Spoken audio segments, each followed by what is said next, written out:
start with this, so say, would it be nice to have Hope Mission too? I mean, I appreciate what it But wouldn't it be nice to have Hope Mission too? That one was on mine. Oh, yeah. Yeah, I looked at every page.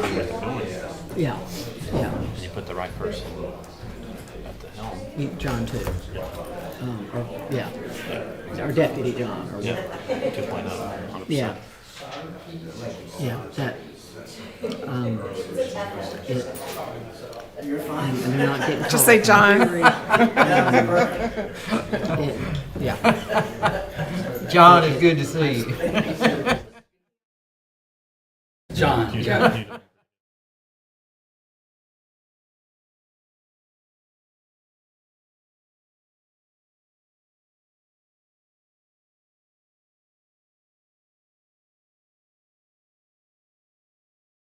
Yes, sir. What you need in that position. We ready?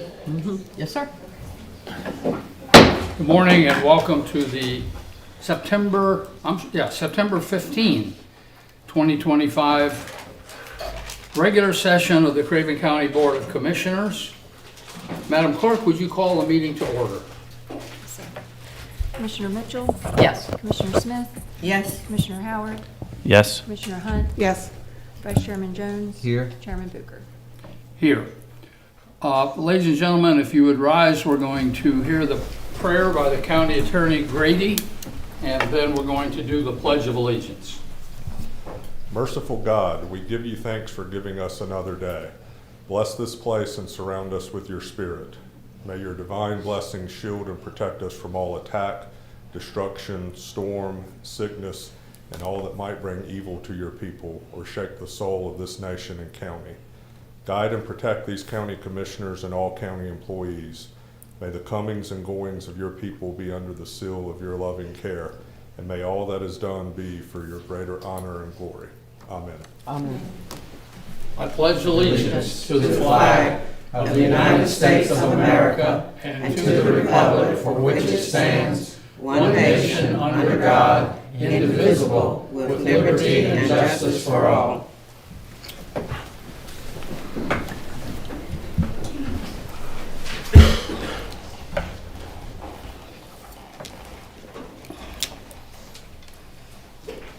Commissioners, you have in front of you the agenda for today's meeting. Are there any changes, additions, deletions?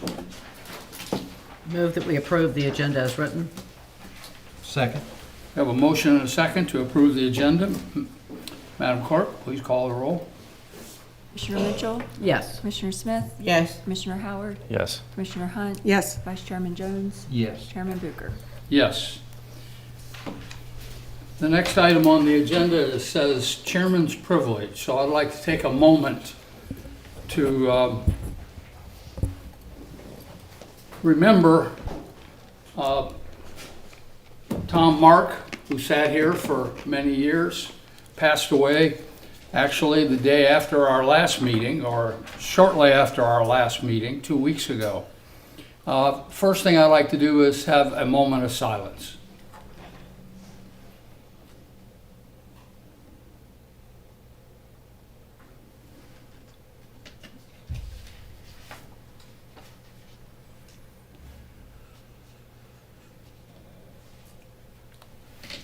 I would like to just mention that I've served with Tom for the last 7 years. He sat here for 15 years, elected first in 2010. He served as chairman. He served as vice chairman.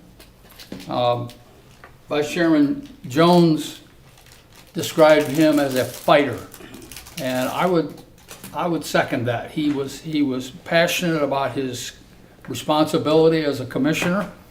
He worked hard for the constituents in his district.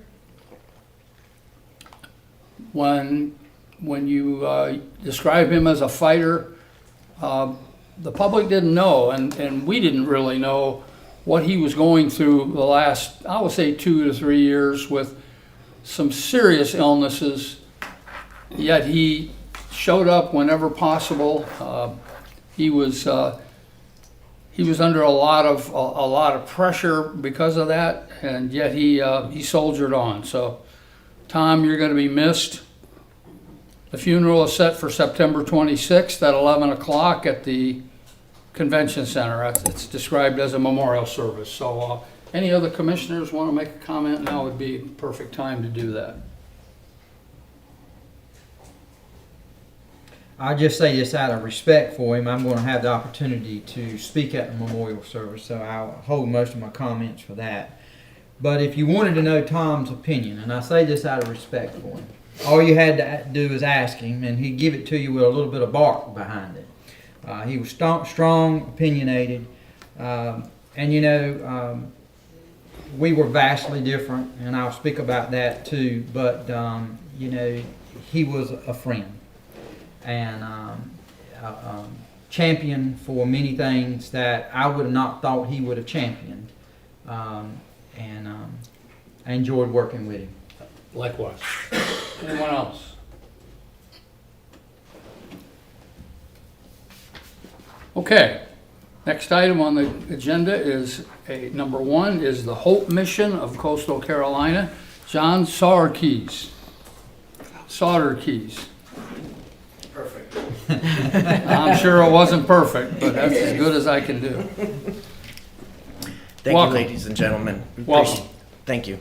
We appreciate this opportunity to update everyone on what Hope Mission's doing. I'd like to express our condolences on the recent passing of Commissioner Mark. We send our thoughts and prayers, and we know that his service to the county and the community is appreciated and will be remembered. Hope Mission's had a lot of growth. If you've been able to see the PowerPoint, I will not go into great length about that. But there has been a lot of significant growth. The organization as a whole has had a lot of transformation. So we've done a merger. Each entity that we originally had was a separate 501c3. So we brought all the organizations together, the thrift store, Pier, the soup kitchen and shelter, and the recovery home, and moved it all under one nonprofit.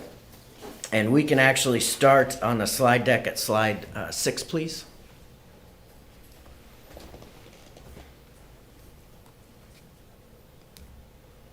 So a lot of what we do is we provide wraparound services, and it's to Craven, Carteret clients primarily, but we've expanded our footprint into 6 counties that we're in weekly and 15 counties bi-weekly now. So for example, our Meals on Wheels and food services that we've been able to provide as of August of this year, 38,308 meals through our community kitchen, which breaks down a majority of them being Meals on Wheels to 95 clients. And they get hot meals every day. Through that, we've been able to distribute over $19,000 in emergency financial assistance to 72 individuals. Our thrift store supported 111 families with free clothing, household items, and furniture. Our shelter services has delivered over 1,300 nights of transitional shelter.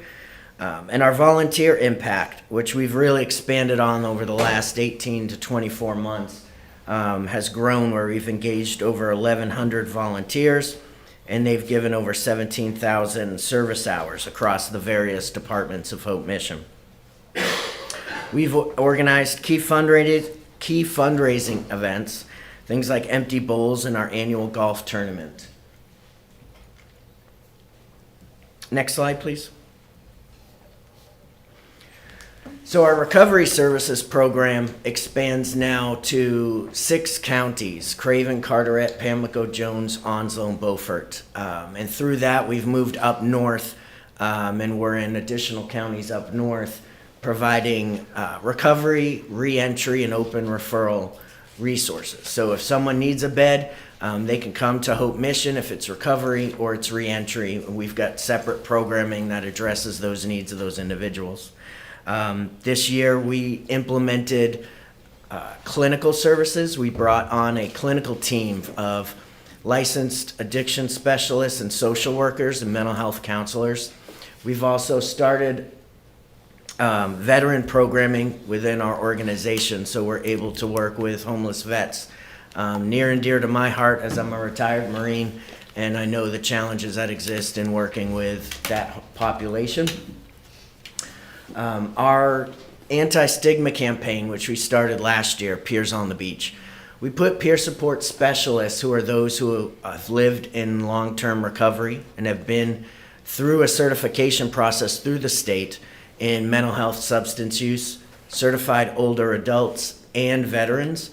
That programming through the state, we've been able to put 17 peers out on the beach, bring in 12 additional organizations, and we've made contact now with over 2,000 individuals, with over 100 of them receiving some sort of referral service.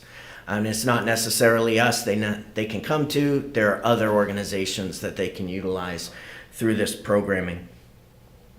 We do a recovery on the road, which covers 10 counties right now. Our immediate footprint, which is Carteret, Craven, Pamlico, Jones, Beaufort, and Onslow, and up north now, Martin, Currituck, and counties up there. So we're up there bi-weekly. We also have our first annual symposium, which is a one-day conference this Friday, and that'll be at the community college from 9 to 3, where we're bringing the director, Kelly Crosby from DHHS down, along with other speakers. We have a mayor's panel, a sheriff's panel, which Sheriff Hughes will be on as well, that addresses the problem with substance use in rural counties.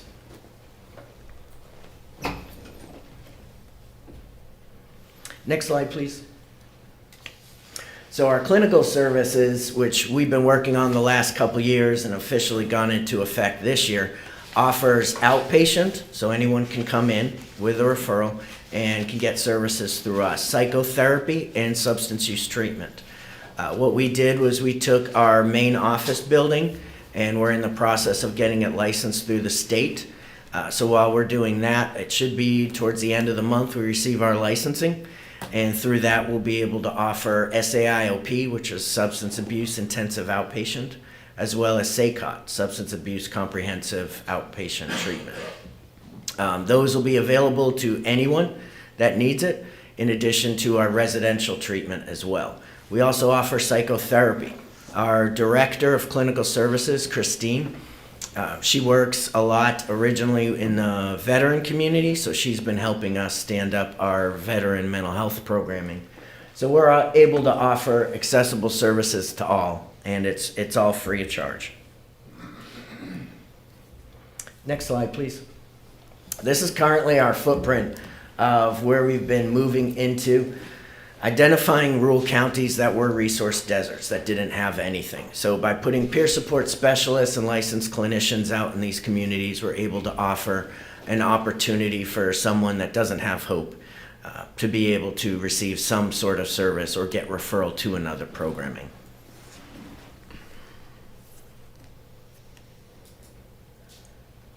Next slide, please. So we're focusing on, over the last couple of years, we've been focusing on restructuring our curriculum, implementing our clinical department, our mental health, substance use, and veteran programming, utilization of peer support, and certified licensed clinicians, where we're also offering a more intensive case management programming and transitional housing. And that is offered to an individual for 12 months, where they can stay with us free of charge. And then after that, we've structured our transitional housing to be that similar to an Oxford house.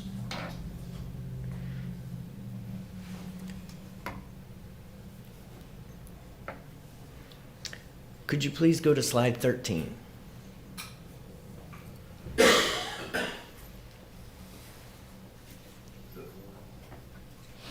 A couple more. Again. There we go. So this is what we've been working on this year, is expanding our peer support services by putting them out in rural counties. Our respite services, which we just procured a respite house in Swansboro, and we're working on procuring one in New Bern. So we should be able to close on that in October. And what the respite houses are, there'll be two distinct houses, one for men and one for women. What that will be is anyone that works in the mental health or substance use community, they'll be able to come to our respite houses free of charge, and they can stay for a week. So similar to like an Airbnb, but with no cost. So anyone that's getting burnout or experiencing burnout, they could come and spend a week at our respite houses free of charge. They're fully furnished, and they'll be able to experience the community, get some downtime, and recharge before they head back. These would be caregivers. They would be licensed mental health counselors, peer support, anyone that works in the mental health or substance use community. So there'll be a house here in New Bern and then one in Swansboro. We offer the outpatient mental health services, which includes mental health substance use. We're moving into telehealth and virtual communication services. We started that about 3 months ago. We have supported employment services. We work heavily with the NC Works Workforce Board and the reentry councils, both here and in Carteret, Onslow County.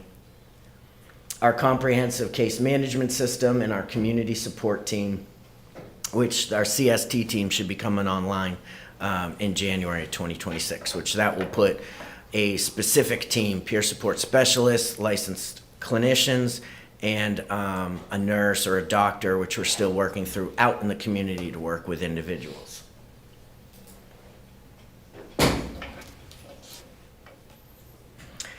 And then if you would please move to slide 17, save the date.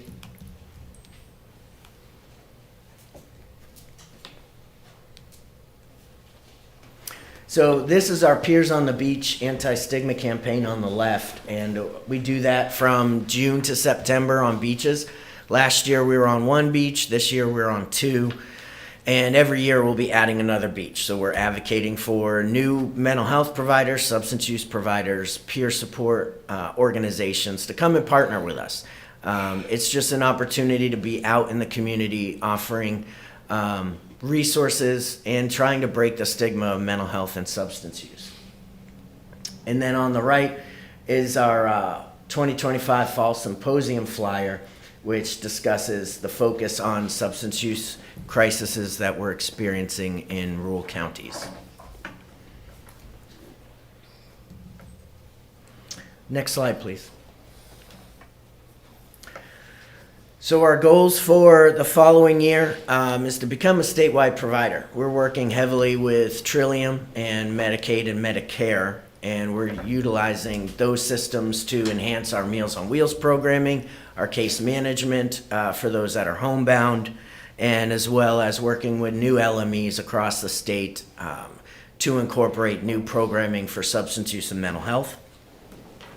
We're working to prevent the substance use, misuse, and overdose. A lot of the issues that we're seeing right now with overdose is overconfidence with some of the harm reduction programs that are out there, and people having more overdoses because of a lack of confidence with the programming that's out there. So we're working alongside port teams and different things like that to get out into the community and provide a more rapid response. We're working on building our workforce in Eastern North Carolina with the workforce boards, NC Works, organizations like that, strengthening our crisis system. We're working a lot in the justice system now. We're working with the Department of Adult Corrections. We see that 50% of individuals that move into long-term incarceration or 80% are now leaving with substance use issues. So there's a lot more opportunity for the utilization of substances in long-term incarceration. So we're working with multiple prisons right now where we put peer support specialists into these prisons 6 months before release, the day of release, and 12 months after. So we're working with just recently, we brought 2 individuals in through the Department of Adult Corrections, one of them being a veteran. We were able to work with the Navy Board of Corrections to get his package. He had a bad conduct discharge. We worked with him and our local VSO to get an upgrade to his package so he could receive veteran benefits. And a lot of that doesn't happen when someone leaves the prison system. They're on their own. So us filling in the gap with some of our veteran peers are able to work with those who are coming out of long-term incarceration for things like that. and then amplifying our recovery and community-based services. The next slide, please.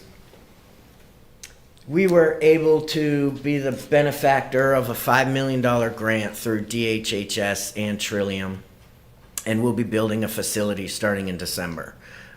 Our Bridges Street location, where our soup kitchen is, will be coming down, and we'll be moving our soup kitchen to 2 different locations in the future. But this will be the new 40-bed facility that we will start building in December. And next slide, please. Along with that, on the back will be our peer living room, which will be a resource center that anyone can access free of charge. And on the second floor of that will be our clinical department, where we're bringing all of our clinical staff into one location. People will have free access to mental health and substance use care at any point in time. One more slide, please. And this is what the building will look like. We have an 18-month window for construction. So starting December, we'll do demo. In January, we'll start the construction of this new facility, which opens up 6 additional homes for homeless veterans, mental health and substance use, and reentry coming out of prisons. Do I have any questions? Anyone have questions, comments? That's a lot to do in 18 months. Well, I'm the right person for the job, so we'll get it done. Outstanding. I just have one question / comment, and that is, your expansion plans are pretty aggressive. Yes, sir. The risk there is when you do an aggressive, that's positive. But the negative is you can spread yourself thin, you can have issues that maybe you didn't anticipate. And I'm not telling you how to do your job, please, but caution when it comes to expansion, that you don't get too aggressive too fast, that you lose control of what you got. Yes, sir. And thank you for mentioning that, because over the last year that we've been pursuing the expansion plan, we've been looking at our infrastructure. So we've brought on new peers. One of the things that we've been doing specifically with DSS and Carteret County, Jones County, and Pamlico County is subcontracting peers to put into those counties. So when we started that about a year ago, we had identified the gaps that were be created. So we started bringing in new peer support specialists. We started hiring externally for the clinical department, for qualified professionals, for mental health and substance use professionals, as well as drivers, house managers, and things like that. And recognizing that there would be a gap as we move, we have a strong staff right now where we're focusing on building our infrastructure and putting the right people in the right places. And that's why we started hiring externally to bring in individuals. Right now, we're about 80% of our staff are individuals who have come through our program. The remainder are ones that we're hiring externally. Okay. And yes, sir. No, I was going to say thank you. Any other comments, questions? Ms. Yes, Smith? ma'am. You said you're aggressively moving to other counties. Are you reaching out to additional people within the counties that you're working with? The Craven, the Carteret, those people, are you expanding within the counties? For hiring, No, for your clients. Are you making sure that you're covering all the people who are in need that are within the Yes, counties you're ma'am. working in there?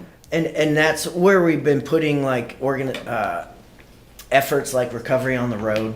We've been putting peer support specialists out into the community more and partnering with local entities within Craven County, Carteret County, to making sure that our partnerships are stronger and that we're reinforcing the efforts within the county where we currently have footprints. Roots are extremely important to me. My wife and I have lived here since '99. We've raised 7 kids here, retired, out of Pendleton, but came back here. Mm-hmm. So roots are extremely important to me, and building those are the goal going forward as we expand. Any others? Yes, ma'am. 2 questions. One, you said peer support specialists have long-term sobriety. Can you define long-term sobriety? Yes, ma'am. So we are looking at 3 years or more. So the state has actually changed their requirements for peer support specialists from 12 months to 18 months, which was a really good move for them. While we're focusing on our 3 years or more when we bring people on. Yes. I've been in recovery 27 years, so that's why I'm asking the question. Yes, ma'am. And 3 years is good. The other one is you said 80% of your staff are hired from the program that they had been through with you. Yes. Do you view this as a first job getting back into a functional world, or is this a new career path for these people? Does that make sense? Is it transitional or permanent? So we hope it's permanent. I know personally I would not want to be a peer support specialist for 20 years because of the rate of burnout. Yes, ma'am. Yep. So what we do is we create a progression track for them if they want to stay with us. So we have 2 individuals right now who are pursuing masters to become licensed clinical social workers or licensed clinical addiction specialists. And we're really advocating that 5 to 6 years is a good window for them to be a peer support specialist and then move into something else. So we're constantly advocating that they grow in their profession. And they may not want to stay with us, and I'm okay with that, but I want to make sure that they have a solid groundwork if they decide they want to move into the college and be an adjunct instructor or whatever the case may They're be. back into the workforce, they're relearning work skills, how... Absolutely, yes. Either way is a win. Absolutely, yes. As long as they don't return back to crisis, mental health, substance use, then that's what we want to do, is give them the tools that they need and a safe environment to build that foundation in recovery so that when they do step out, if it's with us or not with us, that 1, they know they have a place they can call, and 2, they know they can step out on their own and have that confidence in themselves again. Well, I really like your model. Thank you for everything you and Hope Mission are doing in Eastern Thank you. North Carolina. We appreciate what you do for our community, and we want you to keep it up. Thank you. I actually just remembered one thing, and I apologize. I'll try and make it quick. That's okay. Amanda McKenna came through our program a little over 3 years ago, and she's done phenomenal. She came from Craven County Jail, and she's been an amazing example of how our partnership with Craven County in the program works. Recently, she's been dual enrolled to get her associates and bachelors. She received her associates. December 12th, she gets to walk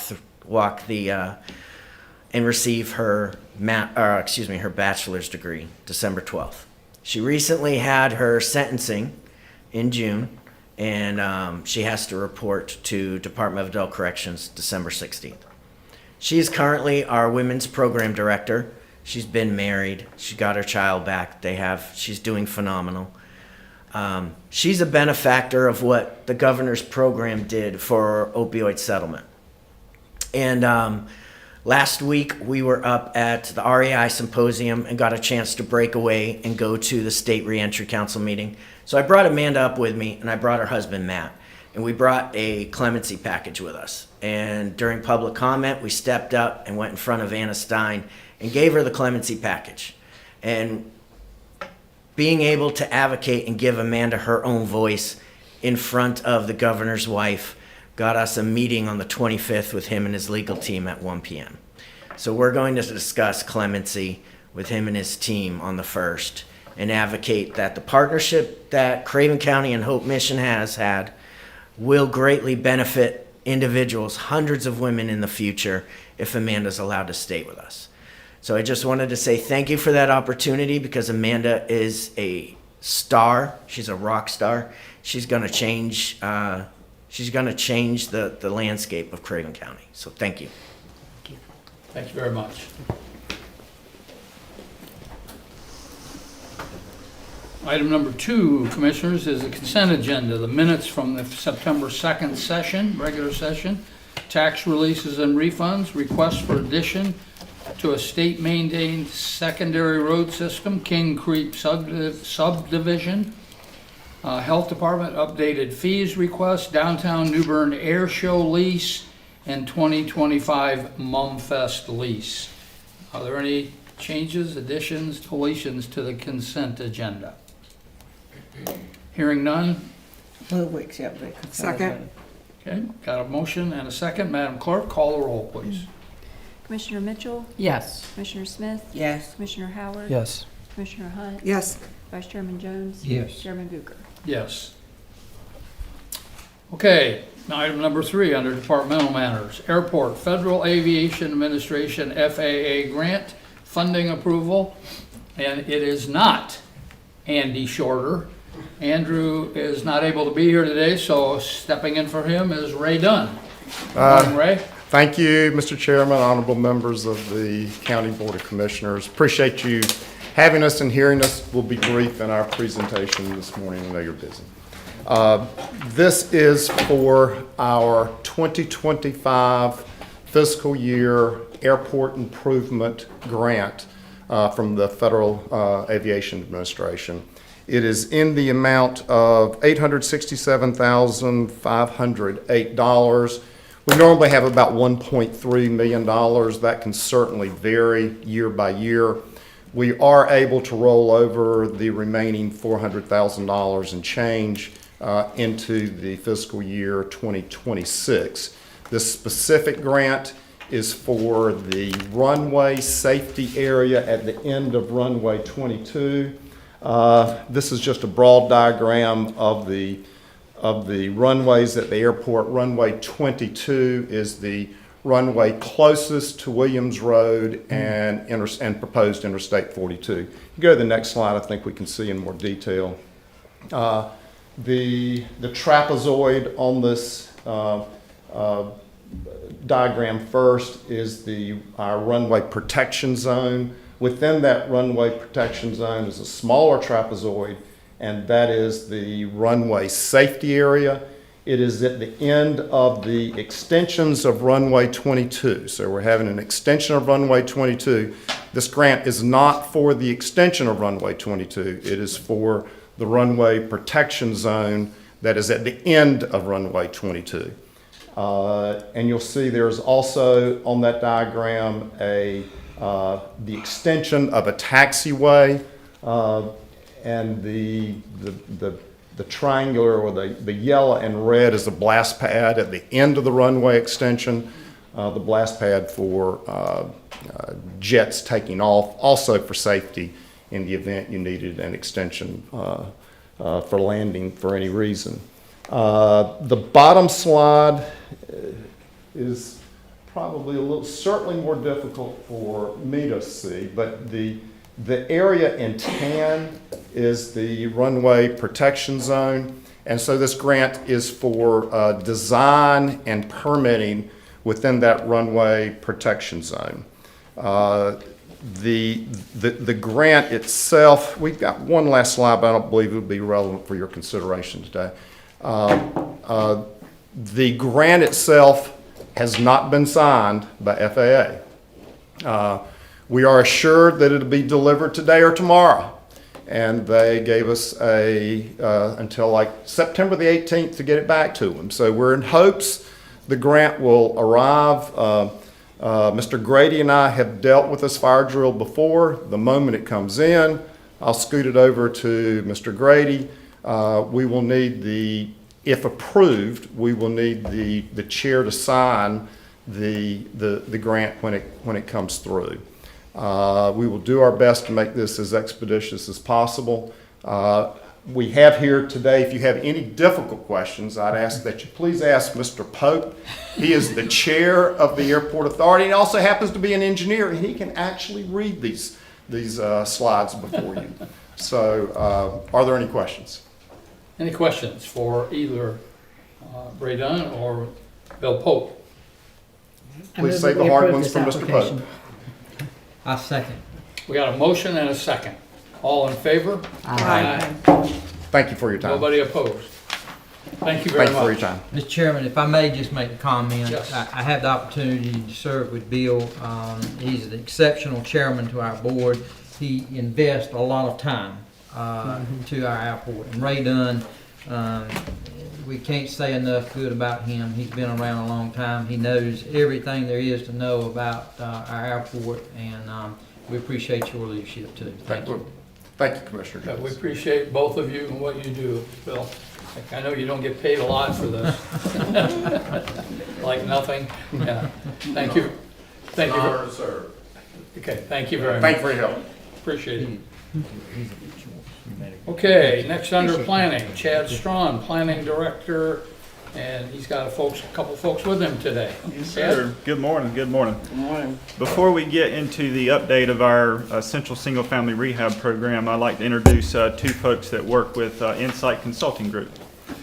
First, we have with us Chris Hilbert. He's a graduate of East Carolina University, has been working with local governments in Eastern North Carolina on community development projects ranging from flood mitigation to urgent home repair and reconstruction for 29 years. I pick on him, I say, you don't look 29 years old. So. And we got Kate Fursinger. She's a graduate of Appalachian State University and the University of North Carolina at Charlotte. Kate has over 5 years of municipal community development experience. She started her career 5 years ago with Central Carolina Council of Governments in Charlotte. Kate recently relocated back to her hometown of Wilmington and began working as a project manager for Insight. Chris and Kate are both mission-driven community development professionals dedicated to helping counties and municipalities strengthen resilience, expand housing opportunities, and successfully manage their grant programs. At this time, I'd like to turn over to Chris and Kate so they'll provide us an update of our Essential Single Family Rehab Program.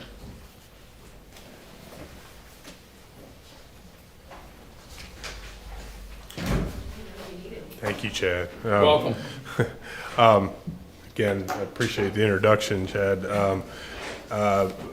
Many of you might have known my former colleague, Chip Bartlett, who worked with the county for a long time, and he and I kind of worked together, and he always worked in Craven County.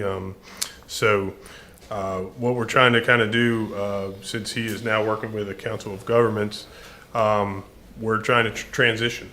And we feel like we've found a perfect person to help with that for Craven County.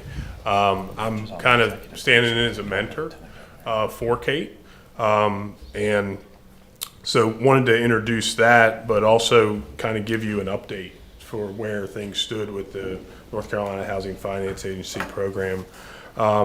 We recently had a bid opening where we had 5 contractors bid on houses that were previously selected by the planning department for rehabilitation, and they're scattered around the county. We're trying to do some additional houses because North Carolina Housing Finance Agency does allow for additional homes to be added to the program as we move into the first group. So we have identified those houses and we're working on the work write-ups right now. We will be bidding those out in October, but wanted to let you know that we're kind of at that point where we're going to start seeing some hammers out on site. We have to complete the loan closings, which is handled by the state now with North Carolina Housing Finance Agency. So we are dependent upon them to send us the loan closing packages, and then we'll handle getting that done and doing the pre-construction conferences with the homeowner and the contractor. There was a few applicants that were ineligible. Some were ineligible because the severity of the home was too bad. This is a rehab program, and we can't rehab every home. As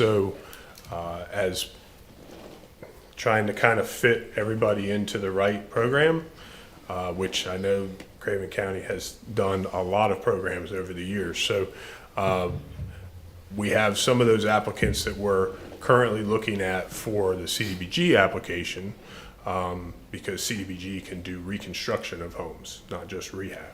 So we're evaluating that right now, and I believe that's going to be on your next agenda, is for the second public hearing for a CDBG application, as well as closing out an existing CDBG project. So, is there any questions for me or for Kate? Forgive my ignorance.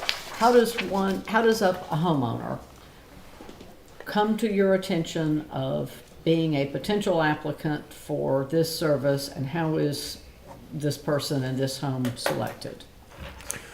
So the planning department takes names all the time, right? So pretty much whenever Okay. they're open, they'll take somebody's name for this and they'll put them on a list. They've been doing that ever since, like for 30 years since I've Okay. been around. You know, the Craven County's always had a request for assistance list. Okay. So we then, you know, once the county brings us into the fold, we will review those applications. A lot of times we're looking at, we'll just pull tax cards to start with to verify ownership, because most of these programs are owner-occupied programs. So, and we have to, you know, get income, verify income from the folks, and then we'll get out to the house at some point if they've qualified at that point. We also verify that people are paying their taxes. If they haven't paid their taxes, they could be ineligible for the program from a local standpoint. So, does that answer Yes, your that question? answers the question. Okay. So initially it starts at the county level with request for assistance, and then moves up through the system, and then if I understand you correct, you figure out, is this a rehab, is it a reconstruct? Right. Where do they fit within the various programs? Yeah, we have myself, and we have a colleague of mine, Gary Miller, who lives in Beaufort County. That you know, he does a lot of the evaluations for us, and he's been working with me for 25 years. So, and he's also worked with the county on their elevation grants and helped out over the years. So, Thank you. okay. I'd like to move to accept the additional funding and approve the budget amendment. Second? I like, We're not voting on this, and we're voting. Just an update. Yeah, this was just an update.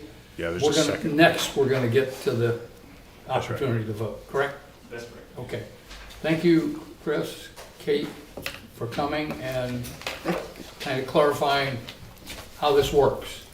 And so, if there's anybody in the audience, not necessarily this audience, but the virtual audience, the TV audience, who thinks they may have an opportunity or may need an opportunity, they can contact the planning department and they would check it out. Correct. Yes. I have a comment, if I may, Sure. Mr. Chairman.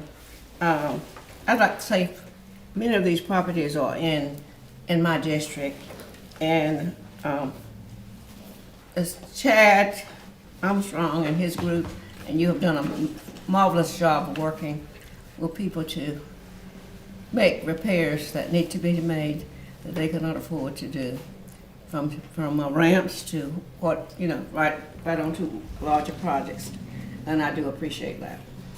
Thank you. I have something too.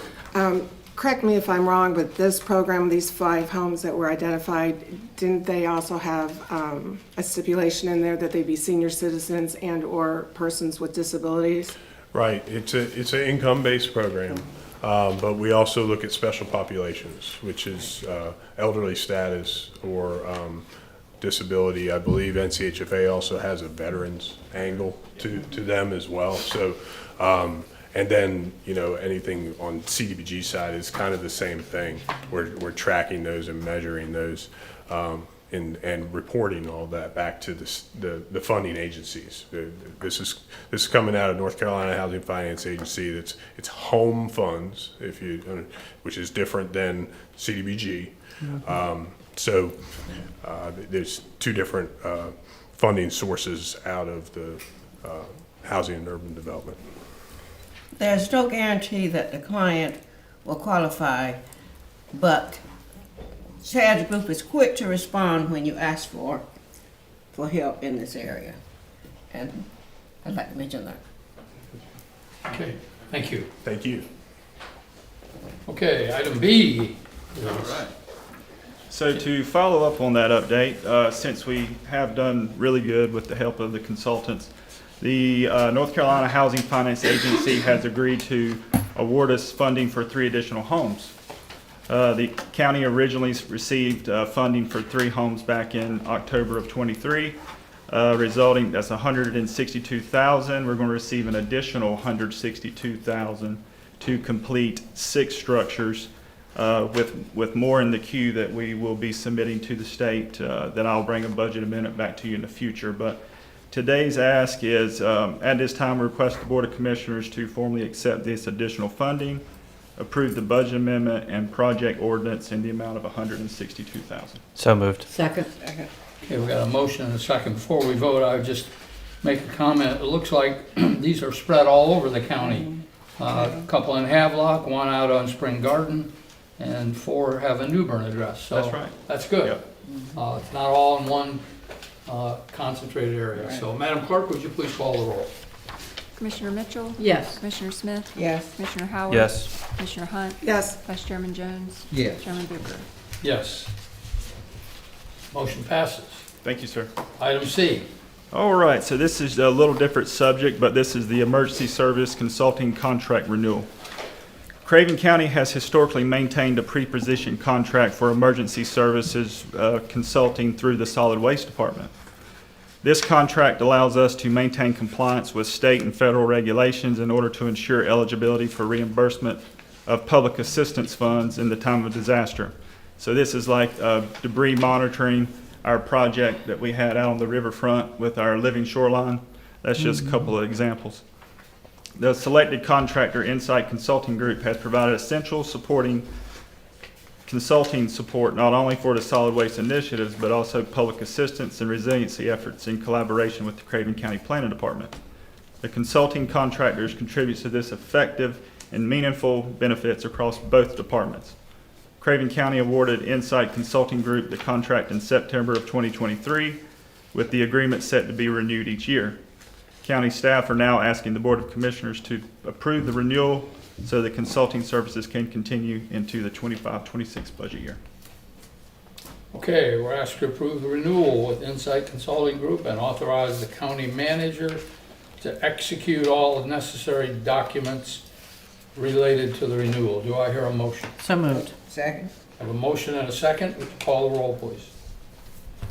Commissioner Mitchell? Yes. Commissioner Smith? Yes. Commissioner Howard? Yes. Commissioner Hunt? Yes. Vice Chairman Jones? Yes. Chairman Booker? Yes, and that takes care of all your items. That's it. Okay, you're all done. Thank you. Appreciate it. Item number 5 is appointments. There's only one appointment, but we have 6 future appointments that are pending. The Aging Planning Board, the Clean Sweep Committee, the Highway 70 Corridor Committee, the County Planning Board, the Juvenile Crime Prevention Council, and the Volunteer Agricultural District 1 and 6. So need to be looking at those at a future meeting. Today under current, we have the Juvenile Crime Prevention Council. Gary Baldry Jr. seeks appointment. Someone want to nominate him? I'll nominate him. Okay, we have a nomination of Mr. Baldry. Do we have any other nominations? Hearing none, we will approve him by acclamation. Coming up, Clean Sweep Committee, Cindy Teasdale, and Recreation Advisory Council, Eddie Gaines and Ben Schreckenghost. Does that sound about right? Wow. I'm sure he gets that mispronounced a lot. Okay. Next item, number 6, is the county attorney's report. Item number 7 is the county manager's report.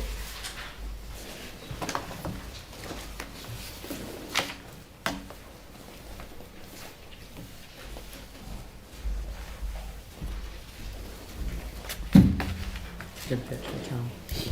Thank you, Mr. Chairman, Commissioners. I'm going to save that picture for last. I'm just leave it up there for a minute.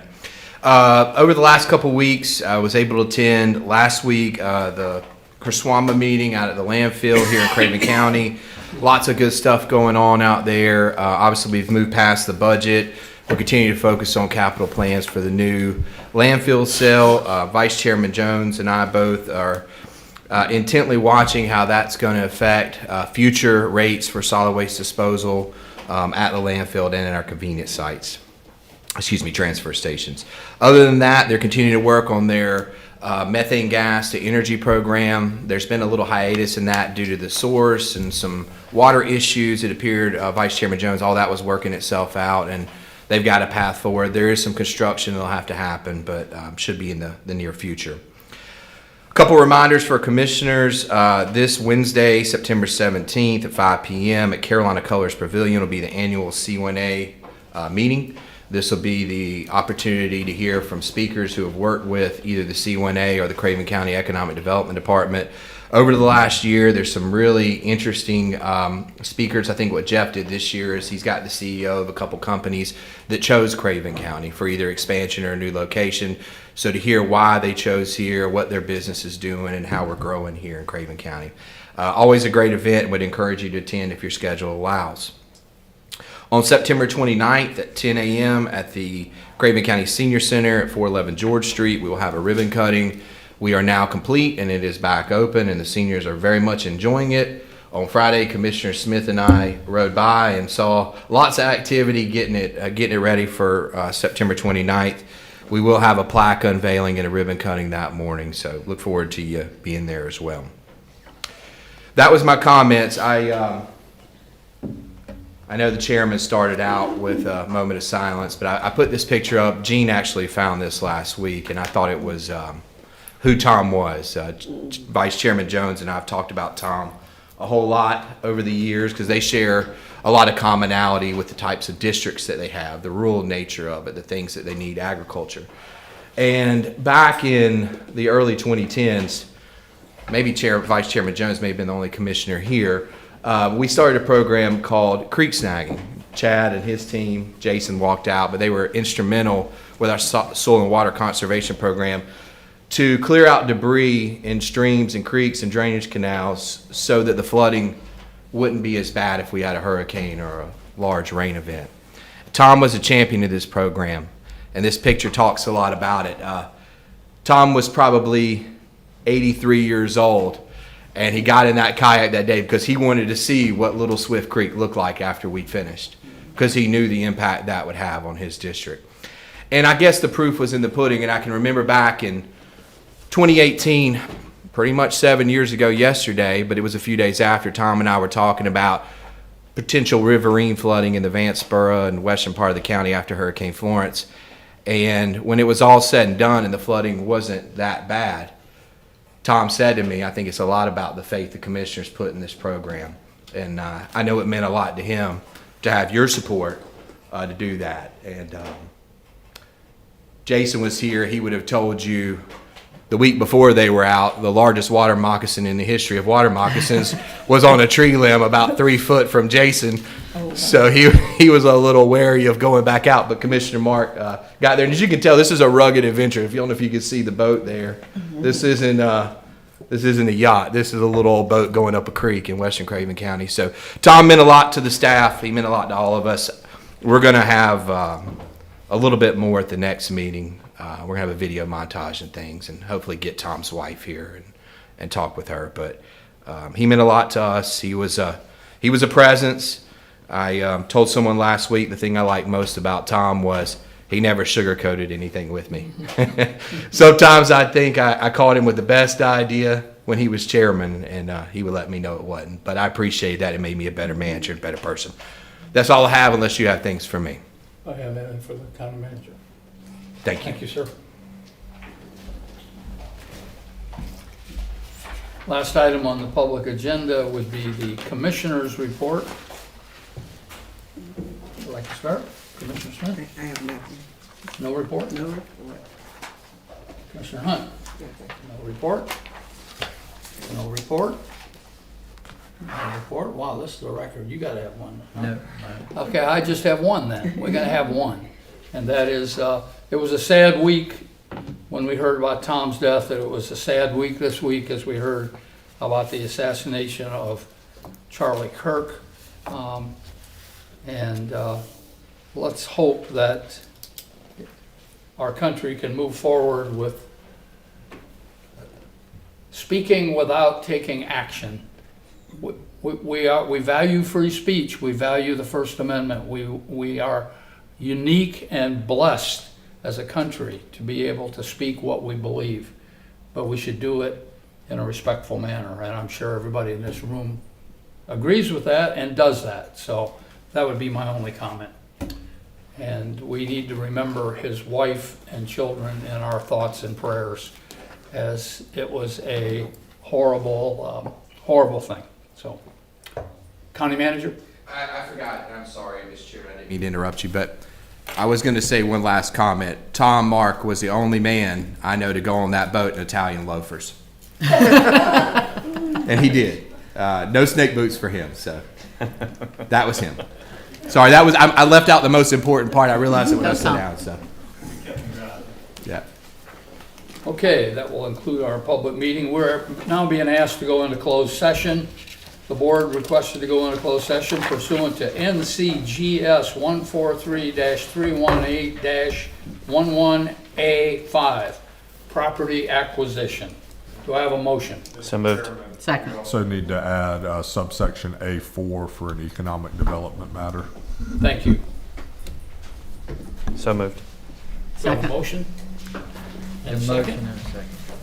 All in favor? Aye. Okay, we are in closed session. Take about 5 minutes to get there. Thank you, everybody, for your attendance.